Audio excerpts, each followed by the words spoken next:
Hey guys, it's What's up, fam? Tim and Lindsay back again. Um, so today, guys, we are so excited. We are excited every time we get to do this, but we are even more so excited because look at Tim's hat. It is a Tolo hat. Got that swag. Except for we don't. Oh no, those trees. Squirrel. But no, we are so excited to be here with you guys again. Just getting to come from a place of truth and vulnerability and just walking out obedience. And then from there, hopefully leaving a legacy and being able to just live from a place of overflow. That is the whole message of Tolo in itself. So, if you are tuning in for the first time, thank you. We are so excited to have you guys here today. Welcome. And if this is your multiple time tuning in with us, thank you for being here. You're a regular listener. Yeah, there you go. That was really good. Thank you for being here and following along with us and being intentional with us. So we are going. Tim doesn't even know what we're talking about because I was like, I know what we're talking about. We're going to talk about this.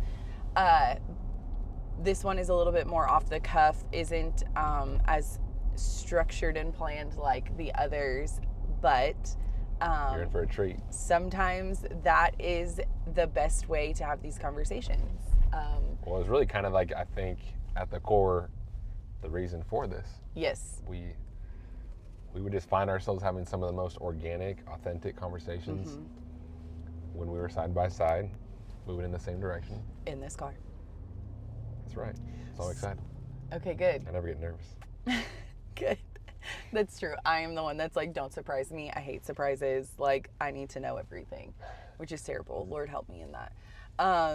Okay, so today's episode is all going to be around a question that you have developed into our relationship. You've developed into our children, even if through their innocence they don't fully understand it. And in our young adults and in Maybe you are making me nervous. yes. Yes. Oh no, bump. And in our in the relationships that are closest to us. So I'm going to ask you a question, and this is how the conversation is going to flow from there. So Tim.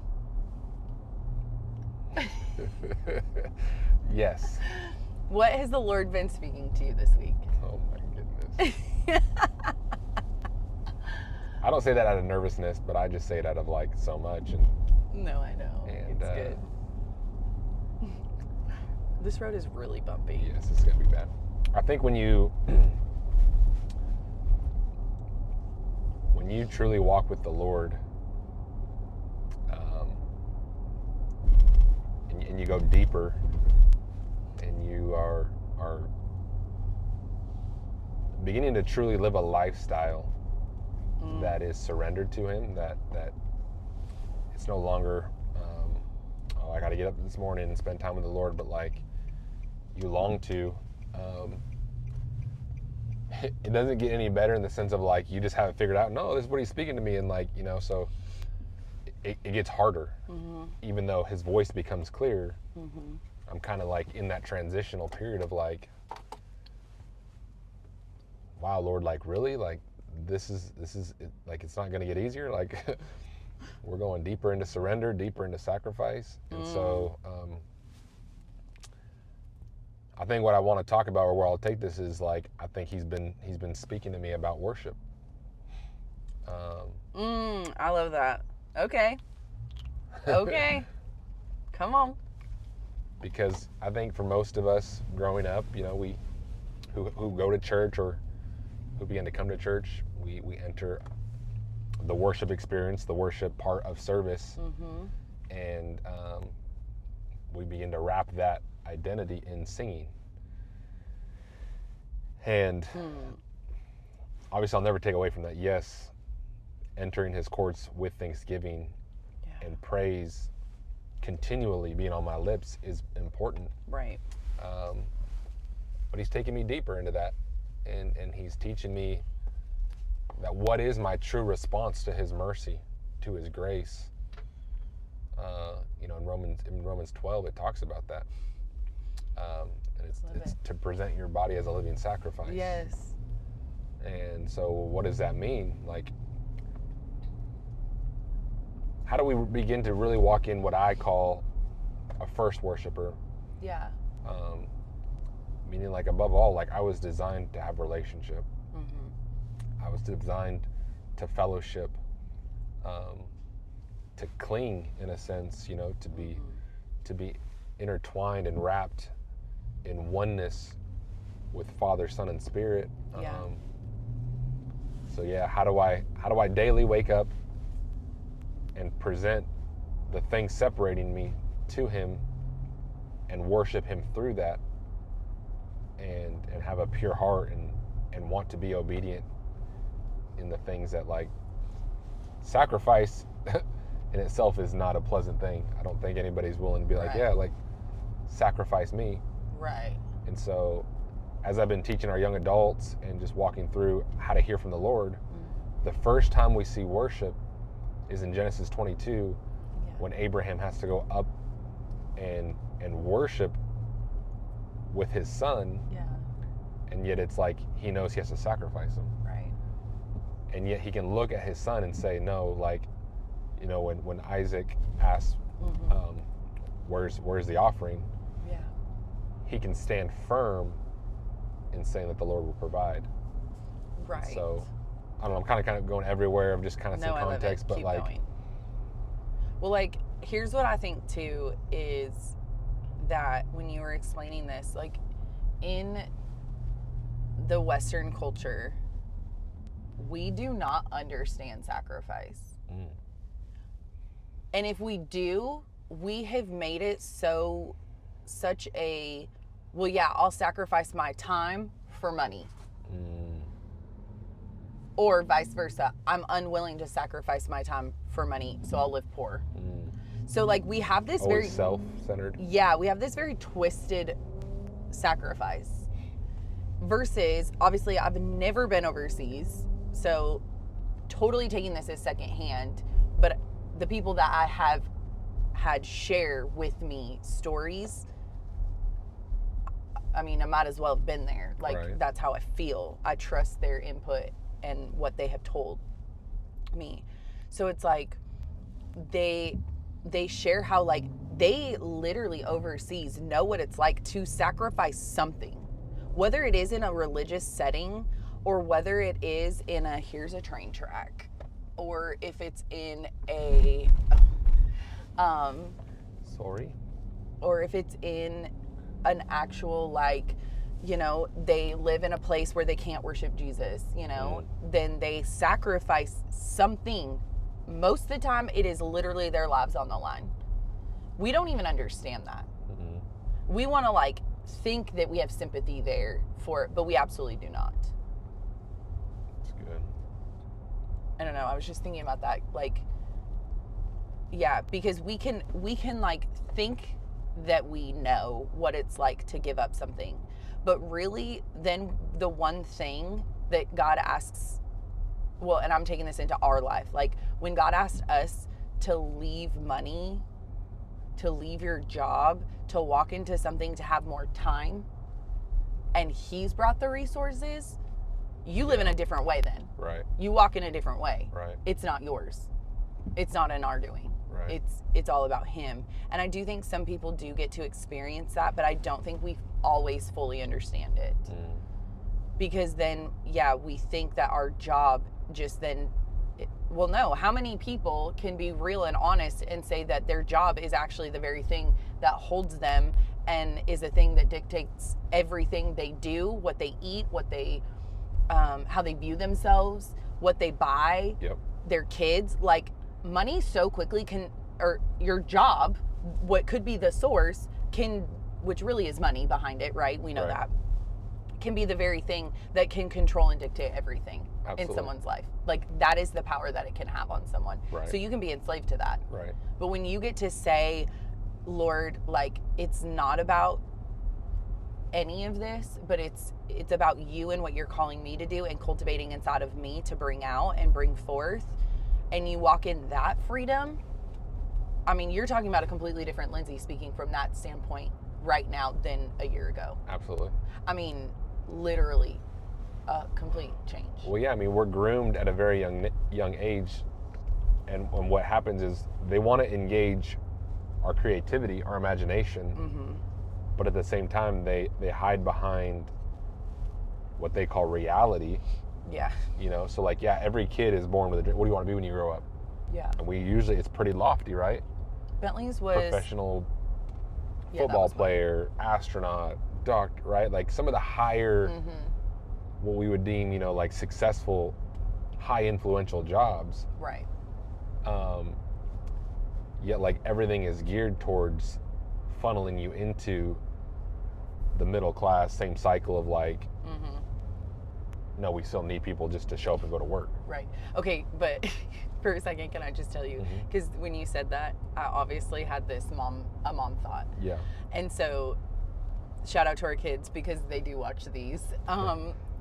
So Bentley, when he was little, he wanted to be a police officer. Mhm. I have a picture of him like, I want to be a police officer when I grow up, which is so cute. And so I love it because his natural instinct is a protector. Yeah. So like, I'm like, okay, Lord, I see that. But then it was so cute because in that same year, Mia was going, like, they both did it. She had like started, we homeschool, so she had started. And she did, you want to know what hers was? What? I want to be 5. She was yeah. 4 at the I wanna time. She just wanted to be 5 when she grew up. Mm. Because in her mind, she was like, growing up means I'm going to be 5. Like, she is our moment liver. Yeah. Like, she is like, I live for the moment. I'm in the moment. And like, whatever comes. Yeah. Like, she is that type where Jordan is the like fear of missing out. So she's never actually in the moment because she's constantly thinking about what she's missing out on. Right. But I just thought it was funny because I had this little kid picture of Bentley and Mia, and like Bentley wanting to be a police officer and Mia wanting to be 5. And it's like, okay, Mia, you're 5. Like, and obviously she's older than 5 now, but like, okay, what do you want to be next? You know? Yeah. But it was like the innocence of knowing that like the bottom line, yeah, like we define ourselves from a young age of like what a dream is like to be crushed. Yeah. So we define ourselves in those moments. Like, we've never told Bentley you can't be a police officer. Right. And I guess it would be fun to go back and be like, hey, B, like, what do you actually want to be when you grow up? Yeah. Like, what do you want to do with your life? And Right. it is funny because I do feel like naturally Mia's has come out because she is a dreamer. Mm. And we've never told her, like, that she's limited by anything. Right. Always encouraged to like put the Lord at the forefront of it, but I do love it because Mia has said like, I want to be an architect, like I want to be a parent, and I want to be a mom, like, and She also worked at the animals, right? like, yeah, for a long time she wanted to have her own zoo, and Acorn. Lord, and so Veterinarian. I do love it because, yeah, when we start to cultivate kids to really truly dream and have these lofty dreams, then they're going to pursue it when we push them into the good things of it, right? The pureness of it. Mm. It's like when Mia wanted to own a zoo. Really, she wants to own a zoo and be a veterinarian. And it's like, well, the reason why behind that was because she wanted to have a place for animals to go and that she could see all the animals all the time because that brings her joy. Yeah. And it's like, that's so pure. Like, it's not like she thought about the money she would make or Right. anything else. Like, it was just this pureness of like what fed that Right. dream. And I know like when she's talked about being an architect, like she wants to be an architect because she wants to work with you and she wants to stay close with her family and she wants to be able to provide something for you. That way you don't have to do it, outsource that. Right. But also because she's like, everybody could use an architect.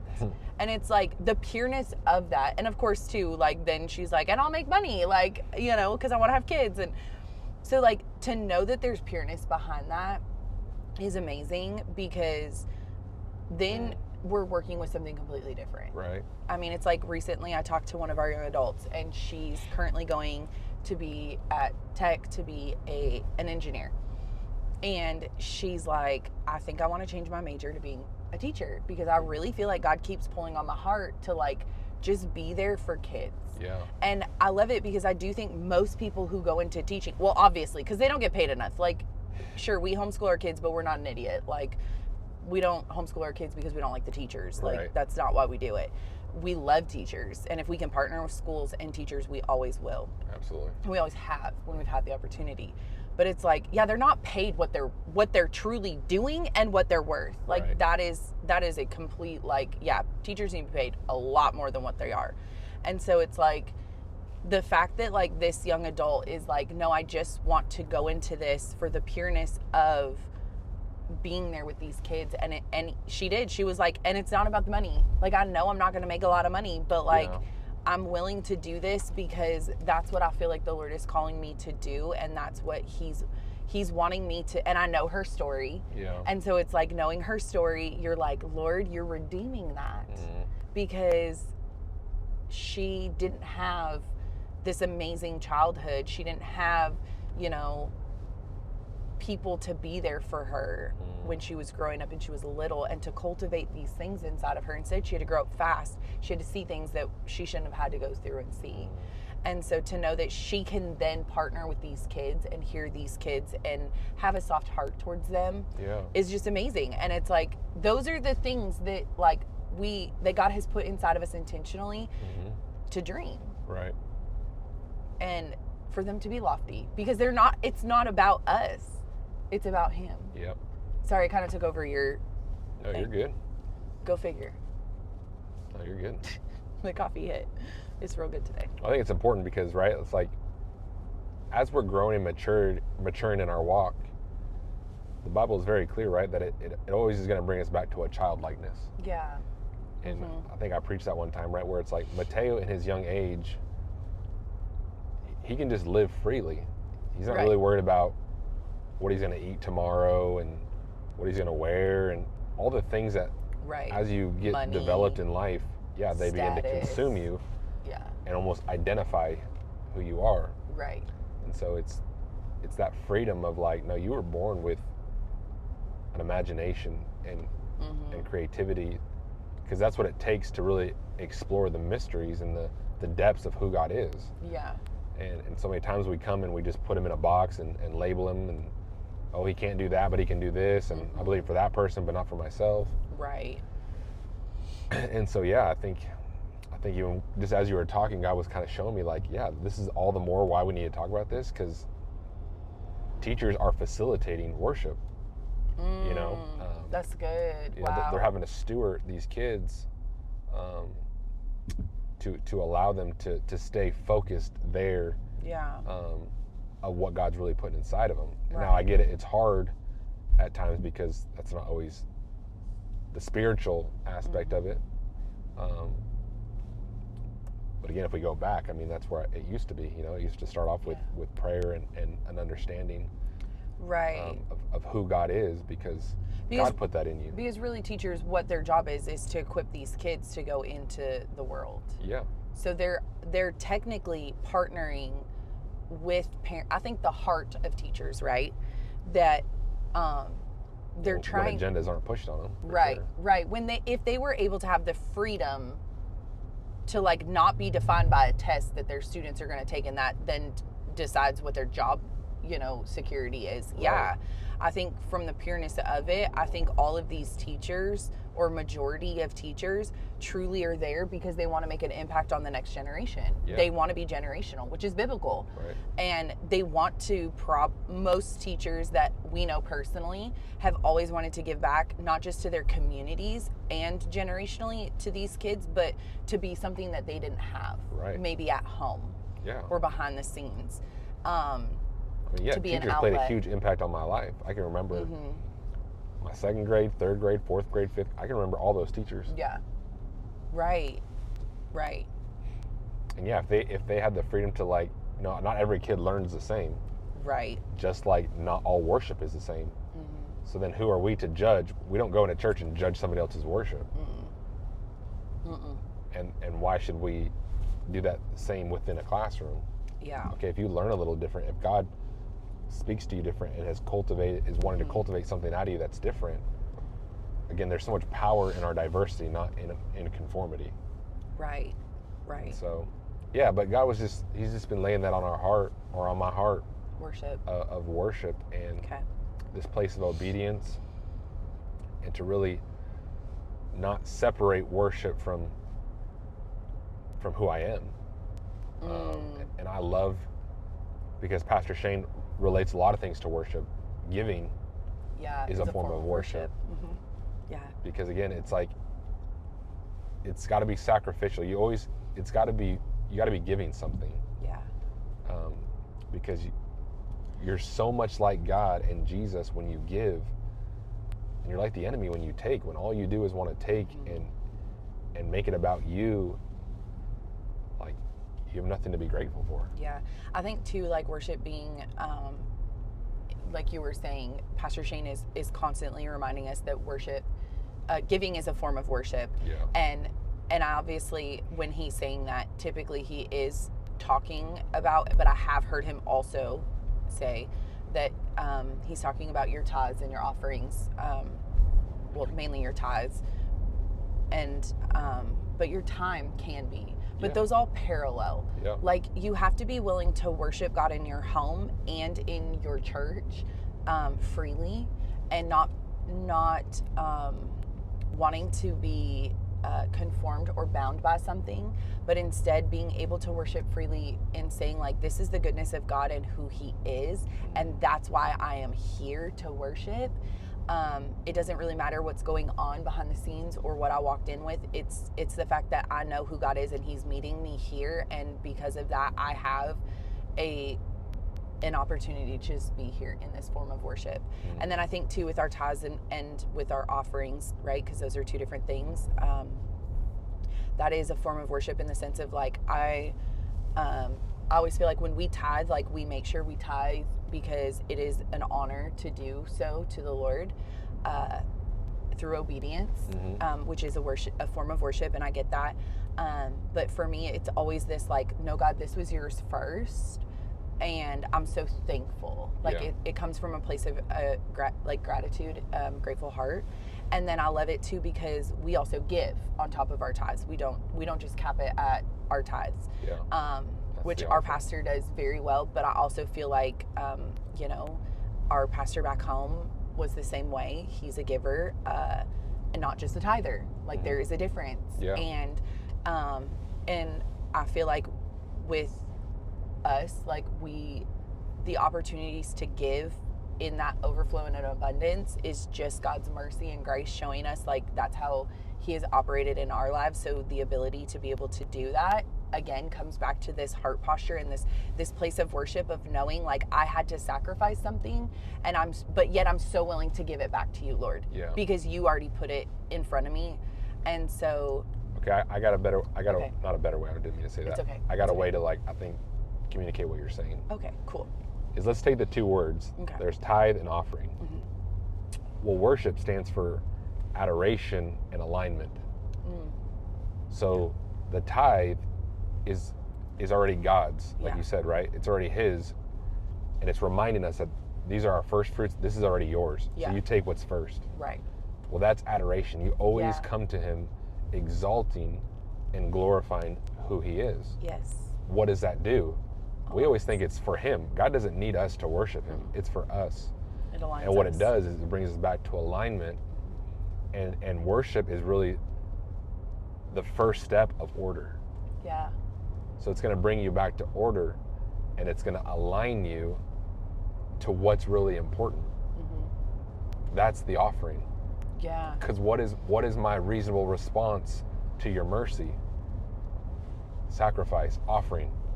These were all different types of offering. You have the burnt offering. Right. Well, it has to cost us something. Right. Pastor Shane's been talking about that. Like, what does it cost? And because it puts you in this perfect order where then, Pastor Shane says, like, tithe opens the window. but offering determines the blessing that pours Yeah. from the window.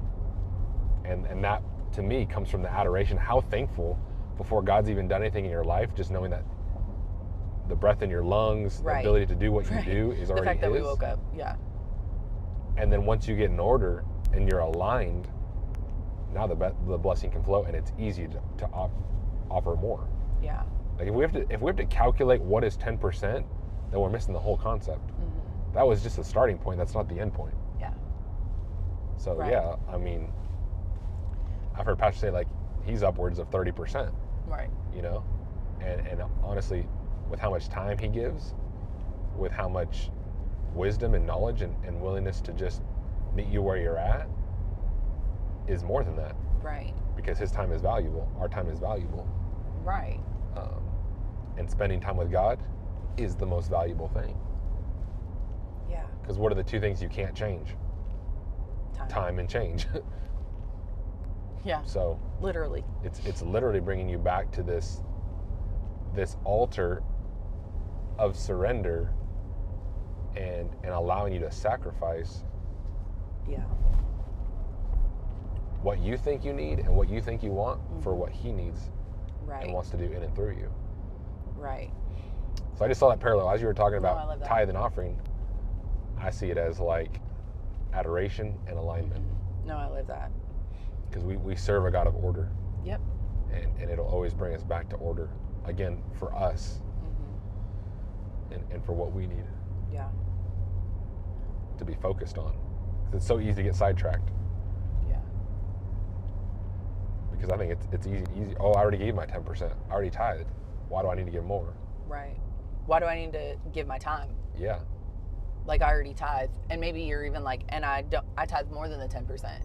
Yeah. Like buying out your time or whatever. Yeah. But I do love it because at one point, and I'm not sure. I mean, I think I could call out the preacher that I heard say this, but I won't because I'm not 100% sure.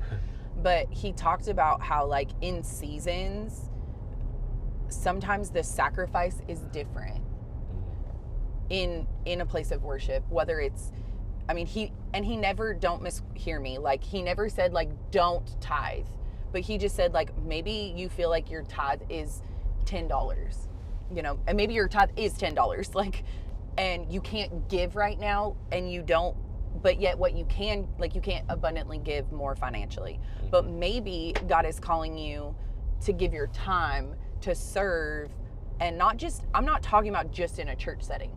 Maybe it's, you know, for our young adults, we have people in our church that serve our young adults, not necessarily with their quote unquote time on a Friday night.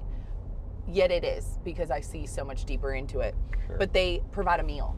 Yeah. And so that's financial. I mean, and it is time. And I get that. And that's above what they already either serve in our church and do, serve in our community and do, give, Yeah. tithe. Like, these are people that do all of those things and still made room for this, you know? And so I loved it because when this pastor was preaching on this subject, he was saying like, maybe you're you're somebody who's like so organized with your time, and yet you feel like, oh, I can't serve in the church, or I can't serve in my community to be the hands and feet of Jesus, but I can tithe. And that's easy for you. But then maybe God is asking you to say like, no, my time is valuable, but like, God, here is a little bit of my time to give back to you. Or yeah, maybe that's easy for you and you already do tithe, but God's calling you to like give extra. And like, whatever it is, it's going to cost you something. Right. And yeah, you have to weigh the pros and cons. Like, I know when we went into ministry, and though it's not quote unquote, and I still have a hard time with this, and if you know me personally, you know this already, this isn't like something new, but like, we've been asked like, oh, like, are you guys full-time ministry or what are, and I'm like, my initial reaction is no. But like, it's not based off of what I'm paid or how much time I'm in the church building. Like, Right. no, we are in full-time ministry, because if you looked at our calendar, it's revolved around a lot of things in ministry. Like, if you looked at Pastor Shane's schedule, I'm pretty sure you wouldn't be like, oh, you're not in full-time ministry. Now, obviously, like, a little bit different. But yeah, it's not about what I'm paid or what I'm going to define my worth is based off of that, but it is based off of where I put my time. Right. And so, well, that's the religion speaking, right? Like that's, right. Oh, it's a job. Like, no, it's not a job. Right. It's I'm following the King. I'm Right. walking in step. I chose to lay my life down to follow the one. Mm-hmm. And that's all I need. So Yeah. Whether I have a quote unquote staff position or not, like I'm still following, Mm-hmm. and I'm doing ministry Right. no matter what. Right. I'm called. We're called to share the gospel and the good news Right. everywhere we go. I'm called to be the light of the world and nothing less. Yeah. So I just think that, like, even when we started walking in, being under a church umbrella in ministry, you know, it was like we knew that it was going to cost us something. Right. We knew, like, time-wise. Yeah. And so it was kind of like it wasn't kind of, we had that conversation with our children, even though they don't fully understand it, right. In the, like, depth of what it is. But we still wanted to have that open dialect of, like, hey, this is what we're choosing for our family, but here is why. Mm-hmm. And we continually have to remind them because they are younger, and just reminding them that, like, this is what mom and dad have decided, yet we're not going to let it change who we are to you guys. Right. And our dynamic in our family. So, like, yeah, we've had to change and shift some things around, but, like, we've always made ourselves available and flexible in that. But it had to cost us something. Right. I mean, well, yeah, I mean, I think the way God has really been showing, and that's a part of this whole, I think what God's been speaking to me is, like, yeah, understanding that mm-hmm. to some degree, I'm having to sacrifice my own children. And don't take this out of context, but just hear me out. If I don't pour into this next generation, by the time my kids are young adults, who's leading them? Yeah. So God is just showing me that, like, I'm not going to see the full benefit of what I'm doing now. Yeah.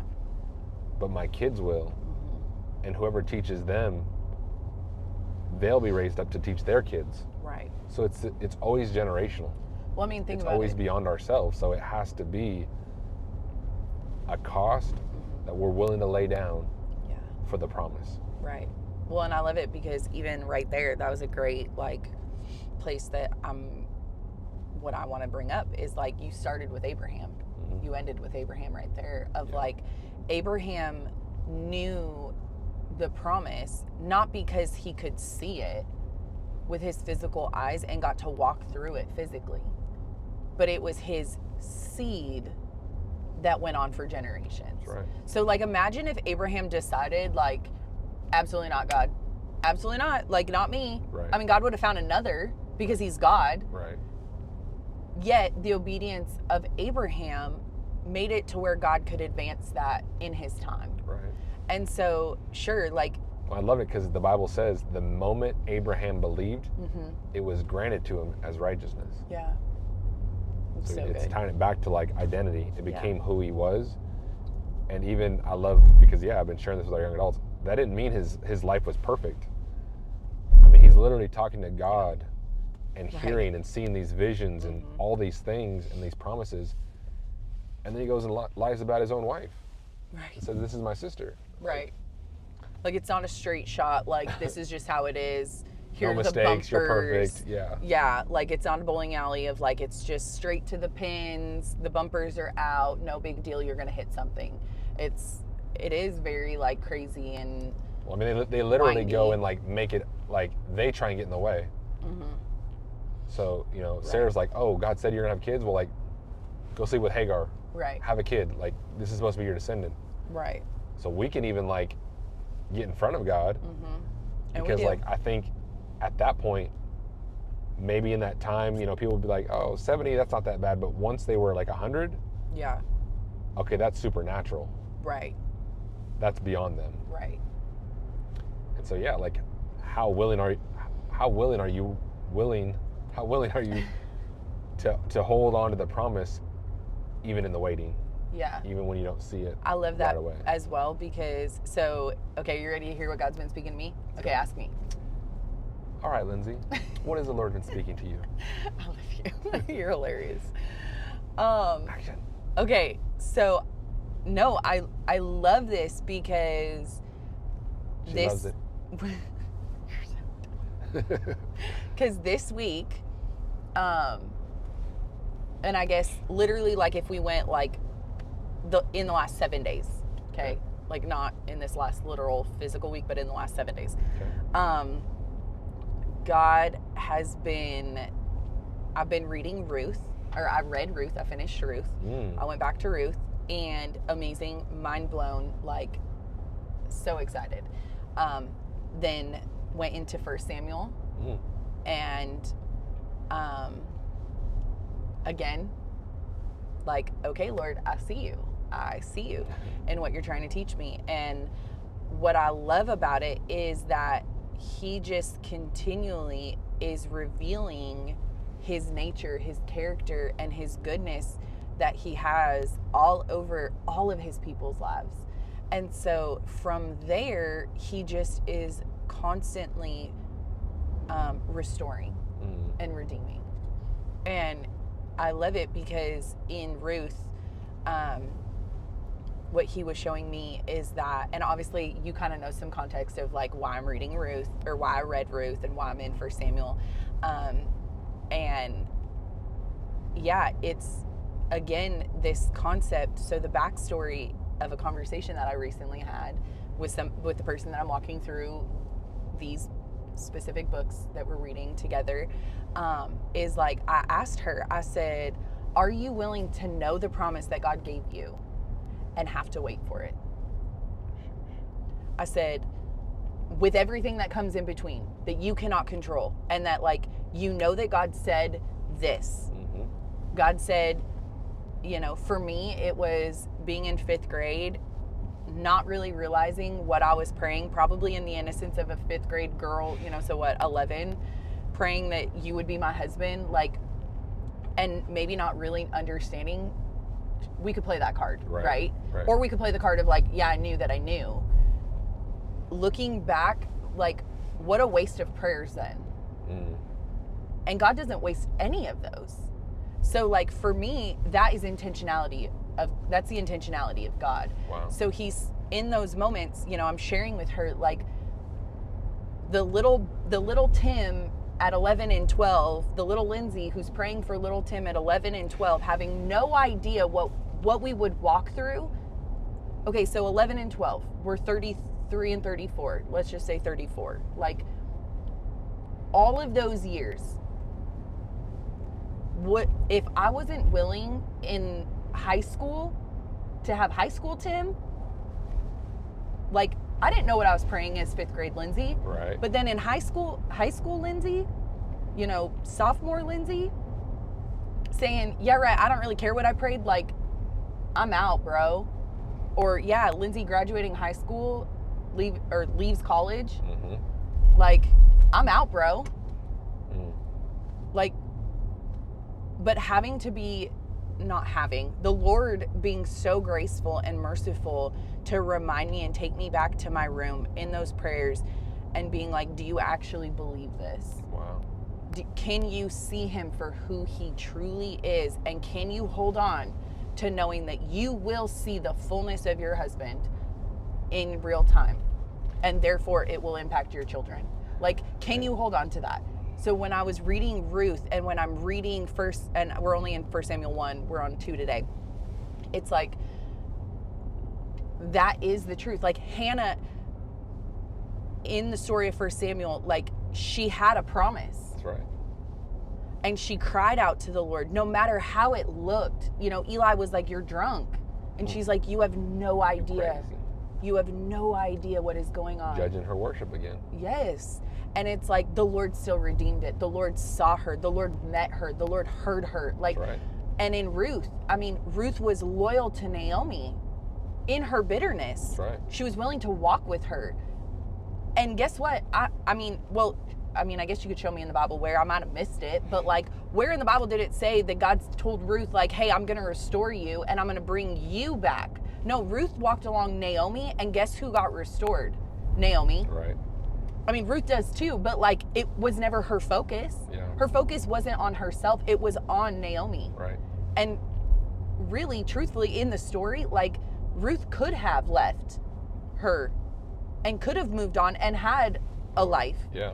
That would have been more She fun. could have walked out in a Hagar moment, in an Ishmael moment of like, I'm going to just go before the Lord and I'm going to do what I think. But no, and nowhere in the Bible, well, I mean, I haven't seen it. I didn't see it, so I could have missed it. But like, did it say like God told Ruth, like, just stay with Naomi and I'm going to make sure it's all good? Like, no, you want to know what ends up happening? Is Ruth has a Naomi who continually says, Naomi keeps helping Ruth, like, hey, go to this field because I know who has that field. Right. I know who oversees that field. You'll be safe. You'll be protected. Then from there, it's, hey, honor this man. And then through all of this, the Lord is just speaking through and to both Naomi, Ruth, and Boaz. You can't tell me that he's not. Right. I mean, sure, it's not like written plain as day, but like, make that make sense. Yeah. And so he just brings them back to a promise that, sure, maybe in their story, in Ruth's story, it wasn't really given, Yeah. yet it is. It's like known. Does that make sense? Yep. And so then, yeah, then you go over to Hannah and it's like Hannah does have a promise. Mm-hmm. Yet in Hannah's situation, I loved it because, and I don't remember her husband's name, but I never picked up on this before. So like her husband, he was a faithful worshiper. Yep. Yet, and also in Bible times, right, this is common, he has 2 wives. And of course, go figure, one is fruitful, one is barren.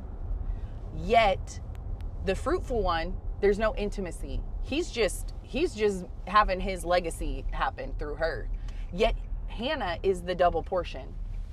Hannah is the one that he's like, Grace. I want to have, this is my intimacy, this is my worship, and he trusts her. Yep.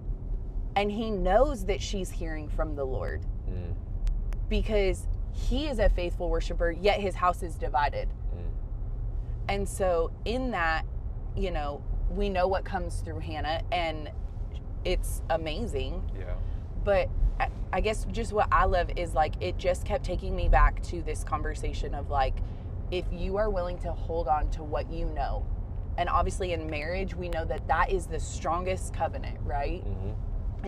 It's the representation of God's love for us and like what's to be cultivated in us and how to move forward and how to, you know, walk in a way and pick each other up and encourage each other, edify each other. Like there's so many good things in marriage Yeah.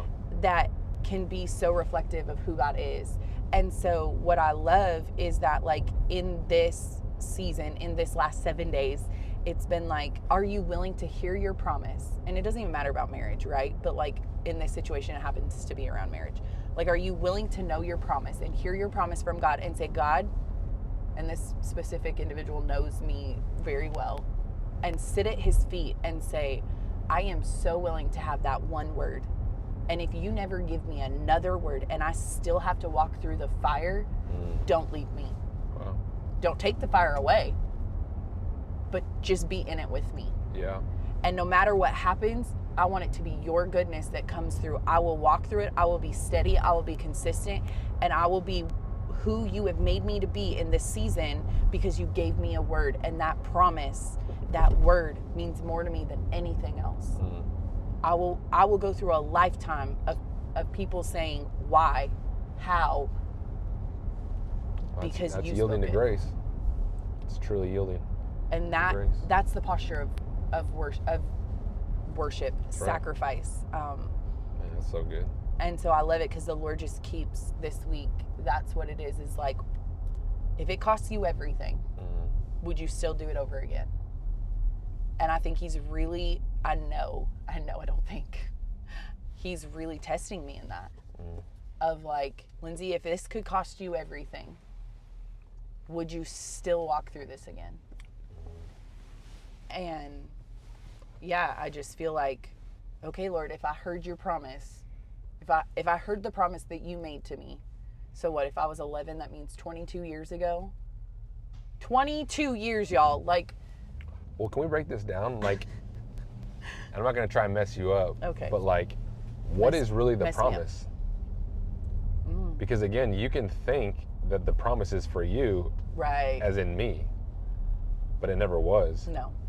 It's now what God is doing in me to Yes. cultivate what's really in you, which therefore brings you all the way back to just you and Him. Right.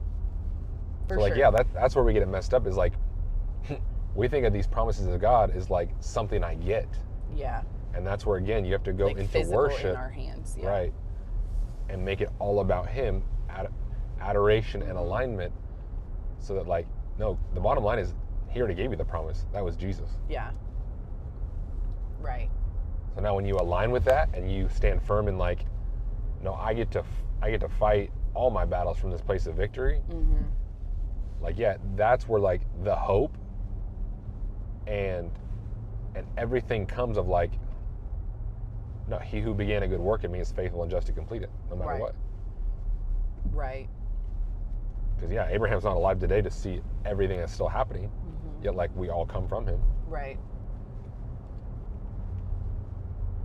I know I'd love when the day that we're in heaven together, like that, you know how sometimes people will be like, oh, when you get to heaven, like, who are you going to ask, or who are you going to go to first and ask a question to, or like want to meet or whatever. I'm like, I think I want to meet Abraham, and I want to just be like, what is your thoughts of everything? Like, please break this down for me. Like, what is your thought? I know you want to meet John, but I'm like, I think I want to meet Abraham and be like, make this all make sense. Yeah, Like, what it's good. is your thoughts on everything? No, I love it. I think it's what, again, when we go back to first love, it's always with Jesus.